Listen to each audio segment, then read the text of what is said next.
Oi, gente! Então que eu li Todas as Suas Imperfeições, da Colleen Hoover. Esse livro me fez refletir sobre o amor real. Não aquele amor de filme, perfeito e sem falhas, mas um amor que exige perdão, acima de tudo, e compromisso. Hoje eu vou compartilhar com vocês a minha experiência lendo esse livro, o que eu aprendi com ele, e vou mostrar pra vocês até mesmo as minhas emoções, porque esse é um vlog de leitura. Então, eu filmei algumas partes enquanto eu ia lendo. Li ele de um dia pro outro, comecei a ler ele em um dia à noite e finalizei ele no outro dia à noite, então levei ali 24 horas também pra terminar, um pouco menos de 24 horas. E é o segundo livro da Colleen que acontece isso. Eu li Verity dela, inclusive já tem vídeo aqui no canal com a resenha de Verity e as minhas conclusões, teorias e tudo mais. E Todas as Suas Imperfeições foi a mesma coisa. Eu li em menos de 24 horas. Gente, o que essa mulher tem? A bicha é muito boa escrevendo. A gente não consegue parar de ler quando a gente pega um livro dela nas mãos. Esse livro tem muita coisa que a gente pode levar pra vida real e até conectar com princípios bíblicos e com casamento. E é óbvio que eu vou fazer isso porque eu não consigo me conter. Eu sempre vou trazer alguma coisa com relação à Bíblia. Eu acho que eu só não fiz isso com Verity, mas se eu quisesse daria pra fazer, só que aí o vídeo ficaria muito extenso, já é um vídeo bem longo. Mas assim, tudo dá pra gente aplicar. Então, amiga, pega um café aí e bora pra esse vlog de leitura. Se eu fosse mãe, não subestimaria um único momento na vida do meu filho. Seria grata por cada segundo que choramingasse, ou gritasse, ou me respondesse. Apreciaria cada segundo que ficasse em casa nas férias de verão e sentiria saudades a cada segundo em que estive na escola. Comecei a ler Todas as Suas Imperfeições despretensiosamente. Ganhei esse livro hoje de uma amiga minha. Obrigada, Mi. Amei o presente. E a primeira constatação que eu faço é que é muito diferente de Verity.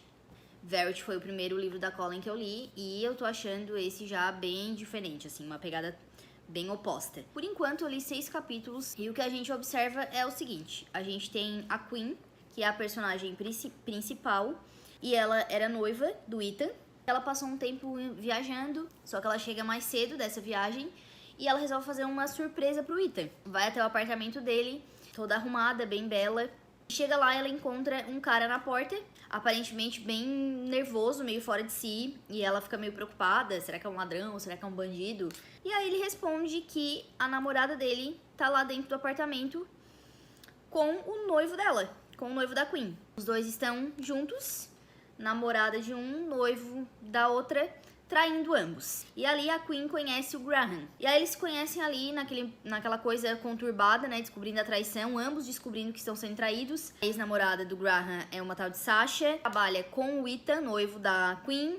Enfim, eles estão tendo um caso ali e eles descobrem nesse momento. O Graham já desconfiava disso, mas pra Queen é 100% surpresa, ela não desconfiava de nada. E ali eles se conhecem, eles ficam ali no corredor do apartamento do Ethan, enquanto o Ethan tá lá dentro com a Sasha, enquanto eles estão lá, né, fazendo saliências. E aí eles ficam ali no corredor, acabam comendo a comida chinesa que era pros dois que estão lá dentro. E eles trocam ali algumas conversas e se apresentam, tudo mais. E aí eles acabam ali desenvolvendo uma conexão.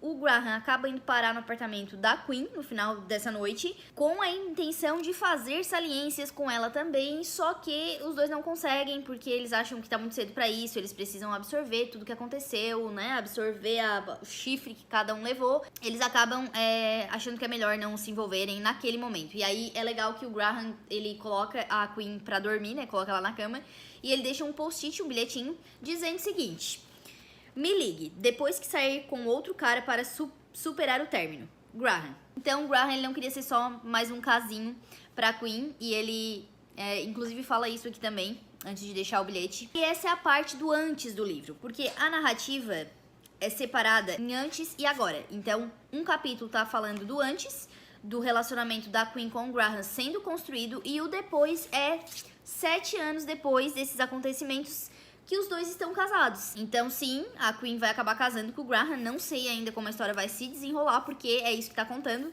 Então é sempre contando no passado e no presente. Passado, presente, passado, presente. E assim, o relacionamento deles, o casamento deles tá uma bosta. Eles estão a ponto de se separar. E o motivo principal é porque a Queen não consegue ter filhos. Ela tem problemas de infertilidade e ela tem esse sonho de ser mãe, de ter filhos, e o problema é ela. O Graham tá tudo certo ali. O problema realmente é a Queen, a infertilidade dela. Eles já tentaram de tudo, já fizeram fertilização in vitro, já tentaram várias coisas e nada dá certo.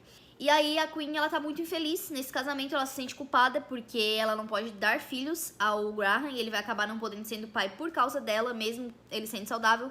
Então ela se sente muito culpada, ela não tá mais conseguindo nem ter relações ali com ele, porque ela fica naquela expectativa de será que dessa vez eu vou engravidar? E ela nunca consegue engravidar, então é um ciclo de frustrações e ela tá super infeliz. E aí o casamento deles tá terrível por causa dessa infelicidade dela. Tô gostando bastante, tá? Li 64 páginas, prestes a começar o capítulo 6. Eu falei que eu tinha lido 6 capítulos, né? Na verdade eu li 5, vou pro 6º agora. E assim, gente, como eu falei, comecei a ler despretensiosamente e tô gostando bastante. Eu acho que vai ser um livro bem assim, cheio de ensinamento, sabe? De várias coisas pra fazer a gente pensar, refletir. Eu já destaquei várias coisas que, de certa forma, me fizeram refletir, outras que eu achei engraçada. Então, por exemplo, um trechinho aqui, né, da parte do depois, quando eles já estão casados, mas o casamento tá ruim.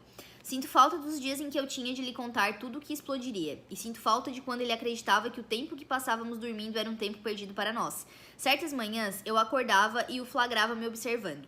Ele sorria, sussurrando. O que eu perdi enquanto você dormia? Eu rolava de lado e lhe contava tudo sobre os meus sonhos. E às vezes, ele ria tanto que seus olhos se enchiam de lágrimas. Ele analisava os sonhos bons e subestimava os pesadelos.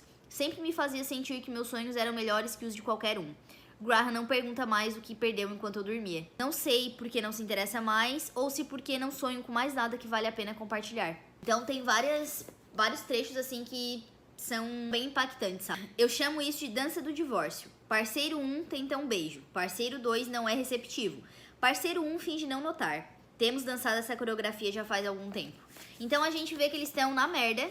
É a situação atual do depois. E no antes, eu ainda estou na parte que eles não se relacionaram amorosamente ainda, só teve aquele flerte. Então vamos lá, vou ler mais um pouquinho e vou compartilhando aqui com vocês.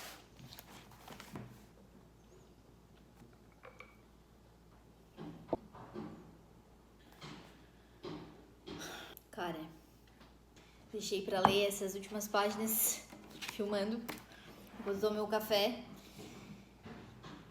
Gente, agora eu entendi porque que o livro divide muitas opiniões. Vocês já foram avisados que vai ter spoilers, né? Então vou falar tudo que tá acontecendo. Plot de traição. O Graham traiu a Queen. Não sei se é Queen ou se é Kim. Eu já vi gente falando Queen, gente falando Kim. Pra mim é Queen. O casamento deles tá uma bosta. Desde o começo do livro. Sempre que volta ao passado, eles estão, assim, na merda. O maior motivo é o fato dela não conseguir engravidar. Só que tá escalando níveis extremos. Ela não consegue mais se relacionar com ele, principalmente sexualmente. Cada vez que os dois vão ter alguma coisa, ela fica pensando, será que é agora que eu vou engravidar? Será que dessa vez vem? Será que eu tô ovulando? Aí ela fica fazendo os cálculos e isso tá minando o relacionamento deles, porque o Graham sente que ela tá usando ele, e de fato ela tá enxergando ele só como um meio pra chegar ao fim, que é conseguir engravidar. Eles estão, inclusive, numa parte ali que eles estão tendo relações e ela começa a fazer uns cálculos na cabeça. Eu ovulei semana passada, será que hoje ainda tem alguma chance? Ela tá fazendo cálculo e ele ali, os dois ali, e ela em outro mundo. E ele sai e ele diz: nossa, parece que eu tô fazendo com um zumbi. Será que tu pode pelo menos fingir que tu ainda me deseja? Ele diz essas palavras pra ela e ela fica muito brava. Aí os dois se discutem, enfim, o relacionamento deles tá um terror. E assim, a Queen é péssima. Ela é terrível, ela é mimada, ela é egoísta, ela só pensa nela. Como se pro Graham também não fosse difícil o fato deles não conseguirem ter filhos. Eu acho que ele poderia ser um pouco mais sincero com ela, porque até então ele nunca chegou e disse assim: olha, isso me deixa triste, isso realmente é um problema pra mim também. Ele só disse que tudo bem, mas pelas costas dela, com a família dele, por exemplo, ele fala que ele fica muito triste com a situação. Ela pegou ele falando isso pra família dele sem ele ver. E isso magoou muito ela, porque pra ela ele não é sincero. Então, assim, é falta de diálogo dos dois lados. Os dois não sentam e conversam sobre a situação.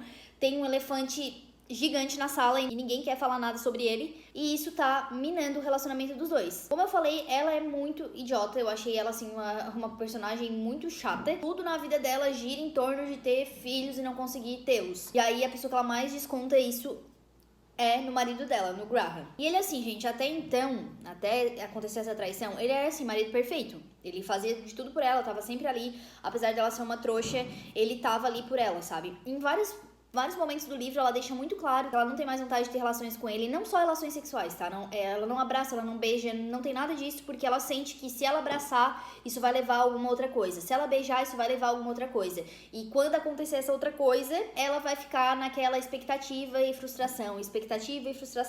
E aquilo vai virar um ciclo, então ela prefere nem chegar perto dele. Só que, cara, é um casamento. Como que ela vai viver com ele como se ele não fosse nada? E ela coloca a expectativa de ter filhos e até mesmo o fato de ter filhos acima dele. A gente vê claramente o que a Bíblia nos fala sobre a mulher, né? Lá vem a crente. Sim, gente, lá vem a crente. Eu não consigo fazer uma análise dessa sem pensar no que Jesus fala pra gente sobre esse tipo de coisa, né? Do que a Bíblia fala. E a Bíblia é muito clara quando diz que a mulher sábia edifica a casa e a tola com as próprias mãos a destrói. E é o que eu vejo a Queen fazendo aqui. Ela tá destruindo o lar dela com as próprias mãos. E assim, totalmente culpa dela. Não que o Graham não tenha a cota dele de culpa, mas eu vejo ela com muito mais culpa no cartório aqui do que ele. E a gente chega aqui nessa parte que ele trai ela. Não foi uma traição que passou de um beijo, foi só um beijo, mas só um beijo ainda é um beijo e é uma traição igual. Então ele se relacionou lá com outra pessoa, né? Com outra mulher, beijou ela, quis estar com uma outra mulher, então foi traição sim. Não tiro a culpa dele, isso quebrou muito o encanto que eu tinha com ele, porque vamos lembrar, os dois se conheceram quando ambos foram traídos. Então, assim, ele já passou por isso e ele acabou fazendo isso com a Queen também. Então, achei, assim, muito babaca, cara, tirou muito do encanto que eu tinha, porque ele até então era um personagem muito massa, que fazia tudo por ela, super apaixonado, e aí faz uma cagada dessa, sabe? Por mais que o casamento deles estava uma merda, isso não dava margem pra ele trair, não é justificativa. Mas, ao mesmo tempo, eu entendo que a Queen não fez nada que podia também pra evitar esse cenário. Porque os dois passavam meses a fio sem ter relação sexual nenhuma, vivendo como dois amigos. Ela não fazia o mínimo esforço pra isso. E ela demonstrava pra ele, em muitos momentos, que ela, nem amava mais ele, sabe? Então ele se sente rejeitado, acha que ela não ama ele, se enxerga como um objeto pra ela, porque de fato é o que ele acabou se tornando, um objeto pra que ela possa ter filhos. E eu entendo que ele tá muito magoado. E aí acabou beijando a outra, e eu consigo entender o lado dele também, sabe? Não tô apoiando, não tô justificando. É óbvio que traição, em qualquer hipótese, não se faz, mas eu entendo o lado dele também. É só isso que eu quero deixar claro aqui. Então, acredito que os dois vão acabar se acertando, que ela vai perdoar ele, e eu torço pra isso, tá? Não torço pra que ela não perdoe. Eu quero que ela perdoe e que os dois consigam reavivar esse casamento. Vamos ver o que vai acontecer. Só explicando pra vocês o que tá rolando no passado. Lembrem-se que o livro é sempre passado, presente, passado, presente. Então, no momento, eu tô mais doida pra ler o que vai acontecer no presente. Até o 10º capítulo, eu tava mais esperando pra ler o passado, porque tava desenrolando ali a história deles se conhecendo e tal. Agora, eu tô mais querendo ler o presente. E no passado, eles estão fortalecendo a relação deles. Então, eles ficaram 6 meses sem se falar. Lembra que o Graham deixou um bilhetinho, um post-it pra ela avisando pra ela ligar pra ele quando ela já tivesse se relacionado com alguma outra pessoa? Porque ele não queria ser só mais um casinho. Então, ela deixou o post-it lá por 6 meses, mas não teve coragem de ligar pra ele. E acabou que eles não se viram mais durante esse tempo. Mas eles foram jantar. O Graham com uma futura pretendente e a Queen com um futuro pretendente. Eles acabaram se esbarrando de novo nesse restaurante. E aí de lá eles dispensam, né, as pessoas que eles estavam e acabam ficando juntos no final disso. Vão pro apartamento dela, mas lá nada acontece, tá? De saliências. Não acontece nenhuma saliência nesse momento, porque o Graham é um príncipe. Então ele só fica lá com ela, ele dorme lá com ela, só dorme mesmo. E aí no outro dia leva ela pra conhecer os pais dele. Já assim, de cara, um dia depois, já tá indo lá conhecer a sogra. E aí, a partir dali, pelo que eu tô vendo, eles não vão mais se largar. Então, tá desenvolvendo esse relacionamento deles. Bom, detalhe, gente. A minha reação lendo é assim, quando tá no passado. Rindo, porque é muito engraçado, divertido, fofo. Aí, volta pro presente. Pra traição. Ai, gente, difícil, tá? Bem difícil esse contraste de capítulos. E eu tô filmando assim porque meu celular tá no carregador.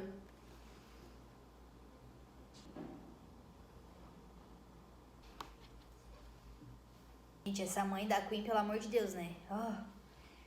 Ô, mulherzinha.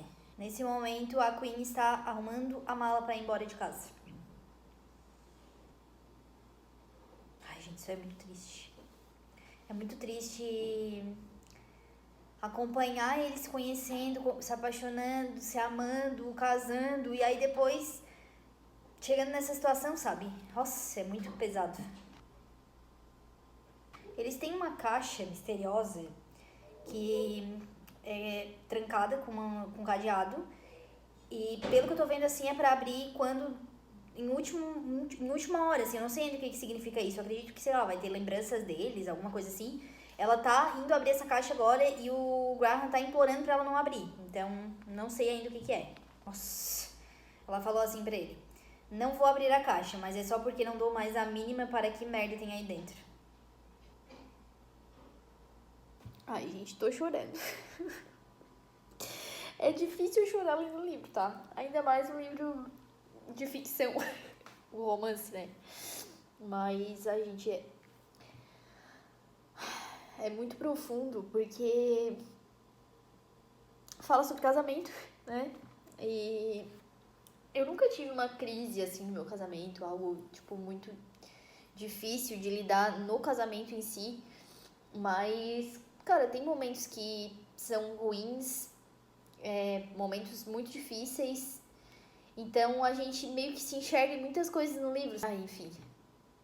Enfim, vou deixar pra dar as minhas conclusões depois. Mas no momento ela tá falando que pensou em se divorciar, né? Que tá pensando em se divorciar. Falando de uma entrevista que ela fez com um casal quando ela tava na faculdade.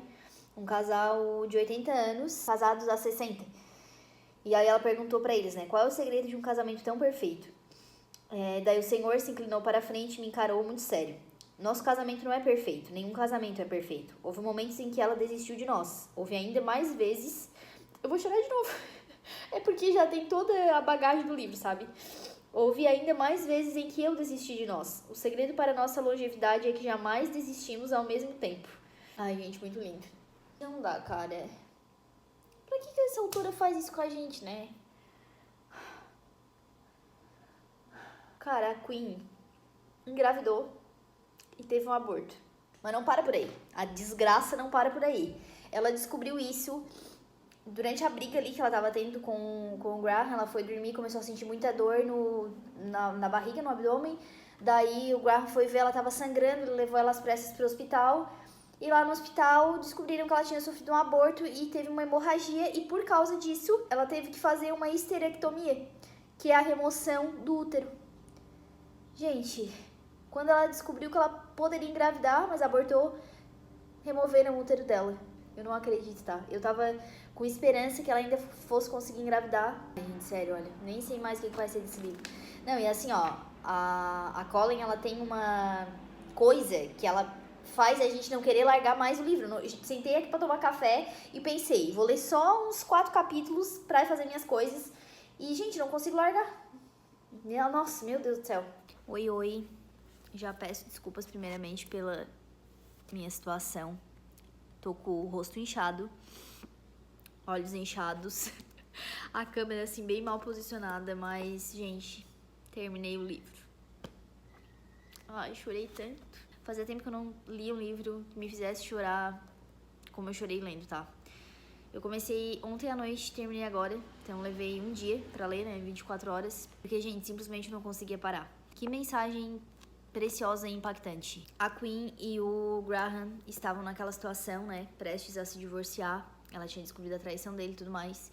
E aí ela resolve passar 3 semanas na casa da irmã dela, na Itália, sozinha. Então ela deixa o Graham e vai pra Itália pra pensar.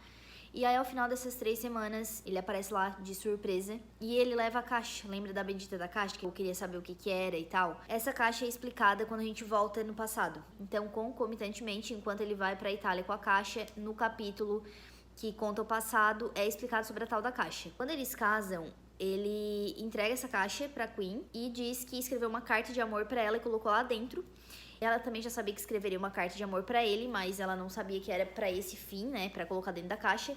Ele também pega essa carta dela, coloca na caixa e ele diz que eles só podem abrir aquela caixa ou quando eles fizerem 25 anos de casados, ou se o casamento deles estiver tão ruim que eles estejam pensando em se separar. Então, antes deles seguirem com o divórcio, eles vão abrir essa caixa e vão ler as cartas. E quando ele chega lá na casa da irmã dela, de surpresa na Itália, ele tá com essa caixa, mas ele não quer abrir a caixa, ele conversa com ela, os dois discutem, ela fala umas coisas bem pesadas ali pra ele, e ele entrega a caixa pra ela e diz, olha, eu não vou abrir isso aqui, mas se tu quiser abrir, a chave tá aqui. E ela abre a caixa. Daí ela vai pro quarto dela, e aí começa a parte das cartas dele, porque ele escreveu mais de uma carta.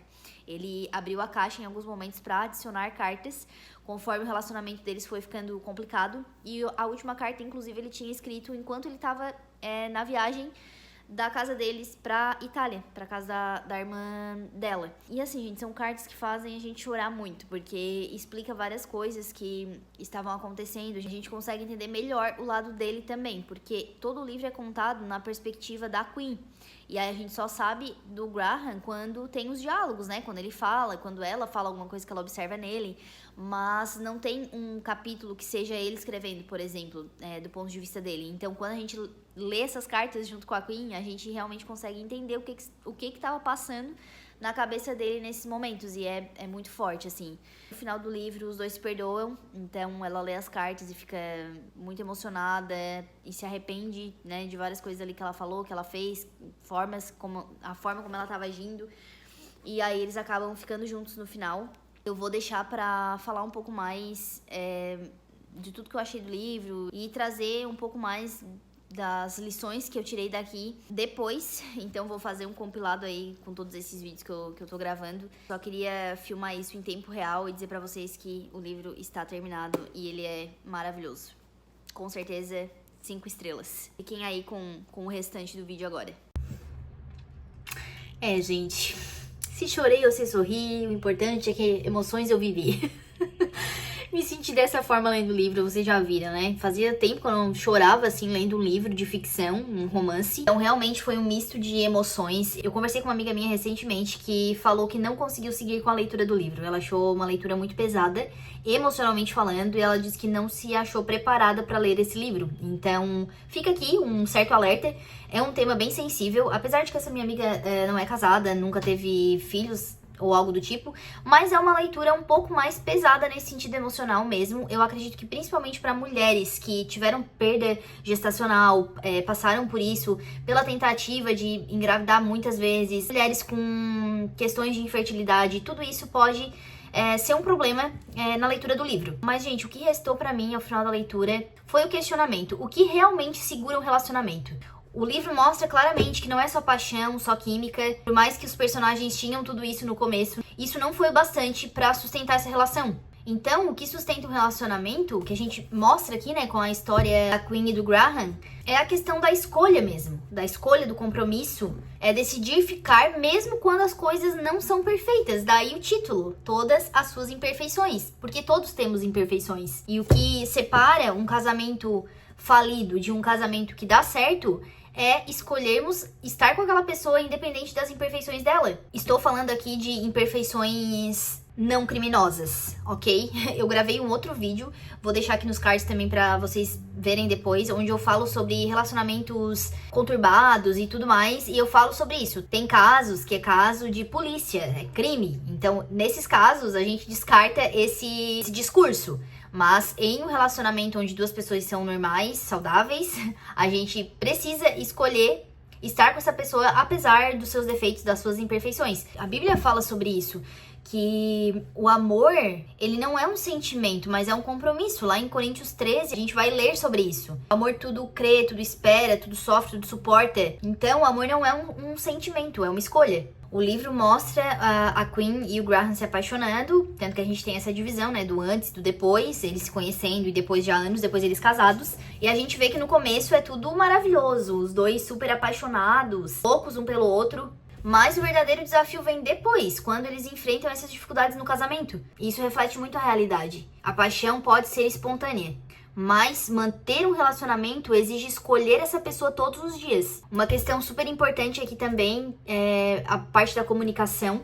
A gente vê o tempo todo falha de comunicação entre os dois, eles não conversam, eles não se abrem, eles não falam sobre o que eles estão sentindo, o que eles estão pensando. A Queen não compartilha sobre as dores dela, fica guardando tudo ali pra si mesma, não expõe isso, não coloca pra fora. O Graham também não expõe o que ele tá sentindo, que ele tá se sentindo abandonado, que tá se sentindo sozinho. Então eles vão mascarando essa situação até chegar a um ponto que fique sustentável. A lição aqui é muito clara: relacionamentos não sobrevivem sem comunicação clara e honesta e sem a gente expor ao outro as nossas vulnerabilidades. Então, a gente precisa conversar. Em qualquer relacionamento, seja no casamento, seja uma amizade, seja entre a família, mas no casamento, isso acaba sendo muito mais importante porque a gente tá com aquela pessoa todos os dias, a gente convive mais com essa pessoa, então logo acontecem mais situações e a gente precisa ser transparente. Outro ponto que eu achei incrível do livro é a parte do perdão. E de como o perdão é essencial para um relacionamento durar. Eu lembro que eu vi um vídeo há muito tempo, eu acho que até no Facebook, faz tempo, onde perguntam para um senhor que era casado há mais de 50 anos com a mesma esposa, perguntam qual é o segredo para um relacionamento durar tanto. E ele falou que é o perdão. Eles se perdoaram muito ao longo dos anos. E aqui, a Queen e o Graham, eles erram muito um com o outro, e eles só conseguem seguir em frente quando eles resolvem se perdoar. E a história mostra muito que perdoar não significa esquecer a dor que aquilo nos causou, mas escolher não deixar que essa dor destrua o amor, destrua o relacionamento, destrua o casamento. E eu sei que gerou muitas controvérsias esse livro por causa do plot de traição. Muita gente indignada, porque o Graham traiu a Queen. E sim, gente, foi uma traição, afinal de contas, ele beijou outra. Não teve sexo, mas teve o beijo, e foi uma traição. Ele traiu a Queen, ele beijou outra pessoa, ele se envolveu ali com outra pessoa. E por mais que ele deu essa desculpa de, eu ficava imaginando que era você, a história pra eu ir dormir. Tudo bem, ali a gente não dá pra passar pano pra isso. Mas por mais que isso tenha acontecido, ele se arrependeu, ele implorou perdão pra ela. Ela tinha errado muito com ele também. Então, cara, a gente precisa analisar de todos os ângulos esse tipo de situação. Não é simplesmente crucificar o cara e, não vou perdoar, sabe? Eu acho que não é assim. Eu acredito que a gente não tem que jogar fora uma história de amor, jogar fora um casamento por causa disso. Até porque a gente não tem respaldo bíblico pra isso. Falo também sobre esse assunto nesse mesmo vídeo que eu comentei pra vocês assistirem depois. Vou deixar mais uma vez aqui nos cards. Eu falo bem por cima, mas falo sobre essa questão do divórcio. Mas o fato é que Deus não se agrada do divórcio, Deus se agrada do perdão. Então, sempre que nós conseguirmos perdoar, ao invés de destruir o relacionamento, a gente deve perdoar. Então, eu escolhi olhar por esse lado, pro livro. Não olhar pro lado de, que palha, ele traiu ela, mas sim pelo lado que massa, ela perdoou ele. E por último, eu fiquei pensando muito sobre os nãos de Deus. O que a gente pode aprender com a Queen? Porque aqui a gente vê uma mulher que tinha o sonho de engravidar, ela queria ser mãe e ela não consegue, ela tenta, não consegue, ela vai se frustrando, ficando completamente triste e isso destrói ela emocionalmente, porque ela tinha essa expectativa como parte essencial da felicidade do casamento e dela também. Então na cabeça dela, ela só ia ser feliz quando ela tivesse filhos. Esse foi o maior não que ela recebeu na vida, o não poder ser mãe. A Queen se sente incompleta e insuficiente por não poder gerar. No entanto, ao final ali da história, ela percebe que, na verdade, ela pode ser feliz. Ela percebe o valor dela e o valor do relacionamento dela com o Graham, mesmo que eles não tenham filhos. E aí, trazendo pra nossa realidade, nem sempre o não de Deus é uma punição. Deus nos molda através dos nãos dele. Deus nos ensina.